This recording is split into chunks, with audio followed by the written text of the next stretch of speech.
अहो तुमच्या ex girlfriend बद्दल कधी सांगितलंच नाही, सांगा की. बसायचे का तुला आता? बसल्या तात्या काढायचं का काय? बस बरोबर. अहो सांगा की प्लीज, सांगा की. तुला गप सुखानं संसार करा वाटणं गेले. जागी पड की तिकडे काम कर की तुझं. गर्लफ्रेंड अहो काय नाही तिचं नाव तर सांगा की तेवढं. गप काय? सांगा की प्लीज, सांगा की. राग करणार नाहीस ना? नाही अजिबात राग करत नाही.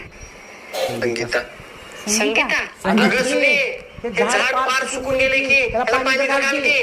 सांगा त्या संगीला. अगं, माझा मोबाईल कुठे आहे? विचारा त्या संगीला. सुने, माझे सॉक्स कुठे आहेत? विचारा त्या संगीला. सुने, मला 5 लाखाची लोट लागली. 5 लाखाची? खरं का? खरं. 50-50 काय? 50-50. माझं संगीता बरोबर बोलणं झालंय. अर्धे तिचे अर्धे माझे.